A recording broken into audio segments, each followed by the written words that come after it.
आजकल young generation को बाहर जाने का बहुत क्रेज है। बहुत लोग यह पूछते हैं हम फॉरेन सेटल हो सकते हैं। इनमें यंग जनरेशन के लोग ज्यादा होते हैं। आज हम यह देखेंगे कि आपके डेट ऑफ बर्थ के हिसाब से आपके बाहर जाने के योग हैं या नहीं। रुद्रांशी एस्ट्रो न्यूमरो वर्ल्ड में आपका स्वागत है। आजकल अधिकतर लोग बाहर जाना चाहते हैं।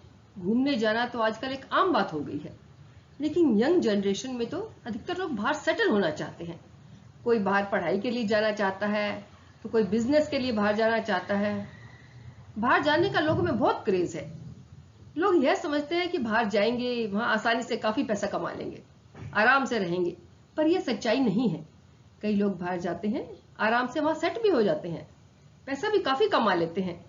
लेकिन बहुत से लोग ऐसे भी होते हैं जिन्हें वहां बहुत स्ट्रगल करना पड़ता है, बहुत मेहनत करते हैं, लेकिन फिर भी वहां सेटल नहीं हो पाते।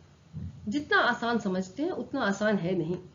अगर आप अपनी डेट ऑफ बर्थ पर ध्यान देंगे तो आपको आसानी से पता चल जाएगा कि आप बाहर जा सकते हैं या नहीं, आप बाहर सेटल हो सकते हैं या नहीं। आप अपनी पूरा डेट ऑफ बर्थ लिखें। इसमें मूलांक और भाग्यांक नहीं देखना, हमें अपनी पूरी डेट ऑफ बर्थ देखनी है। इसमें कौन कौन से अंक हैं आप देखें कि आपकी डेट ऑफ बर्थ में 6 का अंक है या नहीं, यह देखें। अगर 6 का अंक आपकी डेट ऑफ बर्थ में है तो आप फॉरेन सेटल हो सकते हैं। 6 नंबर शुक्र प्लेनेट का नंबर है। 6 नंबर बाहर सेटल होने के लिए बहुत जरूरी है।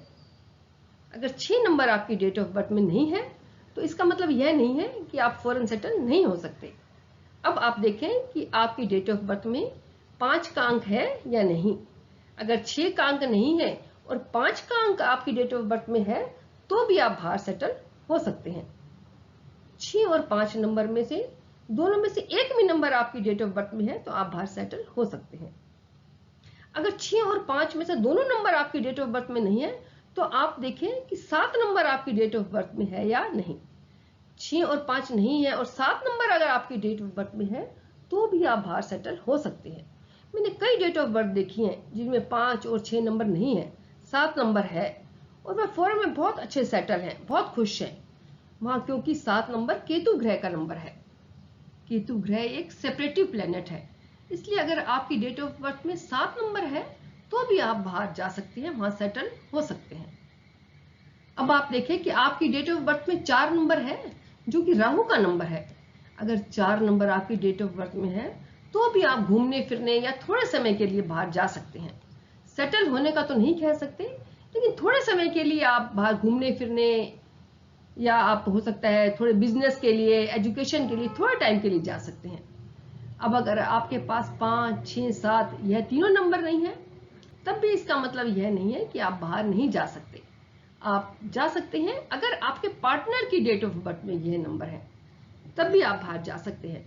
मैरिज के बाद हस्बैंड वाइफ दोनों नंबर एक दूसरे से शेयर करते हैं, इसलिए अगर आपके पास ये नंबर नहीं है और आपकी पार्टनर के पास ये नंबर है तो आप बाहर सेटल हो सकते हैं। हाँ, अगर दोनों के पास ये नंबर नहीं है तो आपका बाहर सेटल होना मुश्किल है।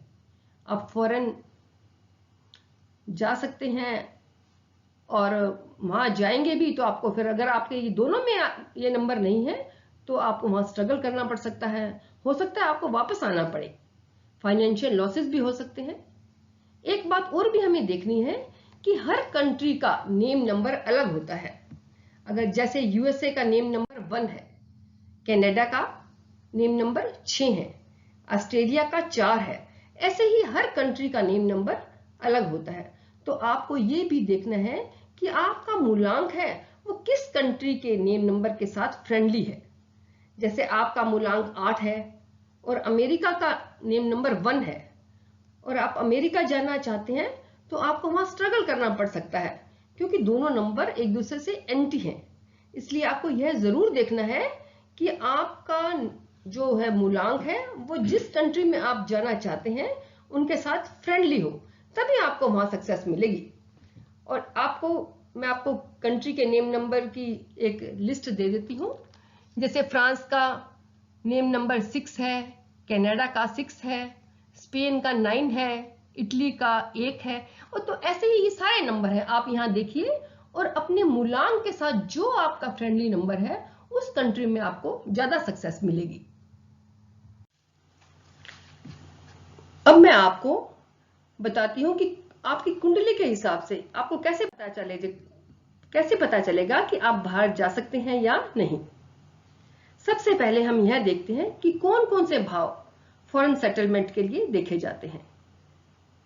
भाव के अलावा कौन कौन से योग हैं जो हमें फॉरेन ले जाने के लिए या वहां सेटल होने में हेल्प करते हैं, ये भी देखेंगे। भाव को देखें तो हमें 3rd हाउस, 9th हाउस और 12th हाउस, इन तीनों भावों को देखना है, तो बहुत जरूरी है। इसके साथ हमें 8th हाउस को भी देखा जाएगा। 3rd हाउस छोटी यात्राओं का होता है, लेकिन हम वीजा और पासपोर्ट को भी इसी भाव से देखते हैं, इसलिए 3rd हाउस फॉरेन सेटलमेंट के लिए बहुत इंपॉर्टेंट रोल प्ले करता है। इसके बिना आप फॉरेन नहीं जा सकते।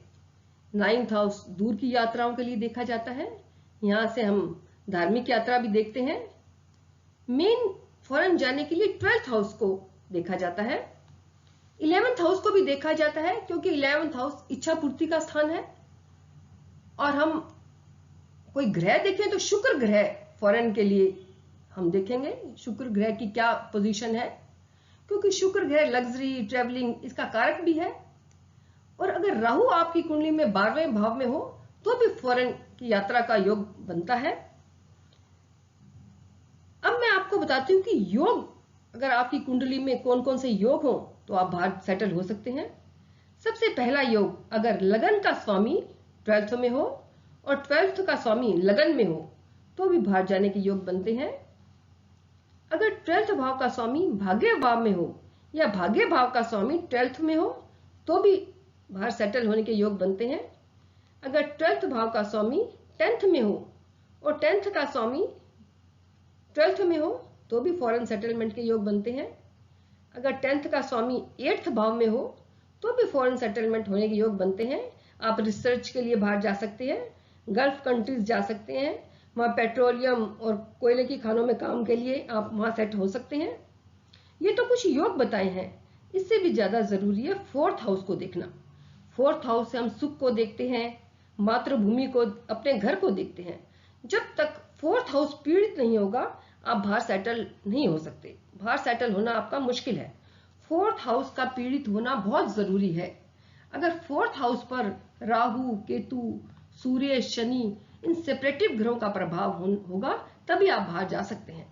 अगर 4th हाउस और 4th हाउस के स्वामी पर इन ग्रहों का प्रभाव है तो आपके फॉरेन जाने के चांसेस बहुत होते हैं और वहां पर आपको पूरी सक्सेस मिलने के भी चांसेस हैं। अगर 4th हाउस और उसका स्वामी पीड़ित है और आपको फॉरेन में बहुत सफलता मिलेगी आपको। अगर 8th हाउस का संबंध 4th हाउस से हो जाए तो फिर तो 100% चांसेस होते हैं कि आप बाहर जा सकते हैं।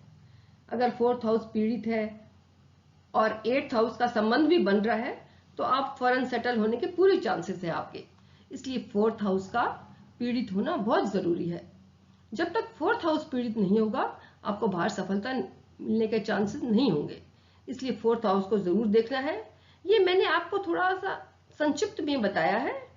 आपको न्यूमरोलॉजी और एस्ट्रोलॉजी दोनों के हिसाब से पता चल गया होगा कि आपको बाहर जाने के योग हैं, वहां सेटल होने के योग हैं या नहीं है, आप वहां जा सकते हैं या नहीं। उम्मीद है मेरा ये वीडियो आपको पसंद आया होगा। अगर पसंद आया है तो लाइक, शेयर और सब्सक्राइब कीजिए। Thanks for watching.